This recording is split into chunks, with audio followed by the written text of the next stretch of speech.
Hi guys, welcome back to my channel. তো দেখো আমি এখন সকাল সকাল রেডি হয়ে পড়েছি, তাই না? রেডি হয়ে পড়েছি, এখন বাজে 9টা, দেখছি তারও 16, মানে আর কিছুক্ষণ পরে 17 হয়ে যাবে। আর এই যে সেই সোয়েটার, সেই জামা, সেই হেডফোন, আর সেই ব্যাগ, আর সেই আমি এখন আমি যাব। লেট হয়ে যাচ্ছে, চলো বেশি বকবো না, তোমাদের সাথে বকলেই আমার শুধু লেট হয়ে যায়, কেন কি জানি। টাটা, বাই বাই, আবার পরে কথা বলবো। তো আমি এই যে চলে এলাম এখন ডাইরেক্ট অফিসে।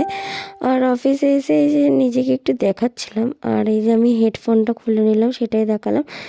দেন আমি ব্যাগের মধ্যে একটা কী খুঁজছিলাম, জানি না কী খুঁজছিলাম, একটা লিপস্টিক বার করবো, সেটাই তোমাদের দেখাচ্ছিলাম যে আমি ব্যাগে লিপস্টিকটা ক্যারি করি। আর ব্যাগে আর একটা কী খুঁজছিলাম, আর হ্যাঁ, পেনটা বের করে নিলাম, কারণ কালকে পেনটা আমি ভুল করে নিয়ে চলে গেছি।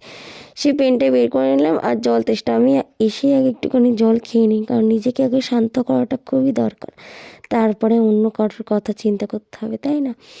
তো দিয়ে তারপরে আমি জল ফল খেয়ে এখন আমি কাজে বসতে হবে, কারণ কাজ না করলে তো আমাকে মাসের শেষে টাকাটা দেবে না। তো যাই হোক, তারপরে একবার ডাইরেক্ট একেবারে খাবার ওখানে চলে গিয়েছিলাম, আর কিছু দেখাতে পারিনি বা দেখাইনি।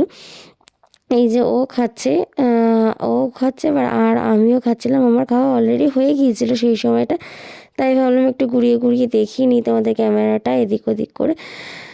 তো এটাই দেখাচ্ছিলাম, আমার সামনে আর একটা দাদা এই যে কাজ করছিল, তোমরা এখন দেখতেই পাচ্ছ। দেন তারপরে আমি এখন বাড়ি আসার পথে একটু ট্রেনে বসেছিলাম। ট্রেনে আজকে মানে মোটামুটি ভিড় ছিল, তো কেমন লাগলো প্লিজ জানিও।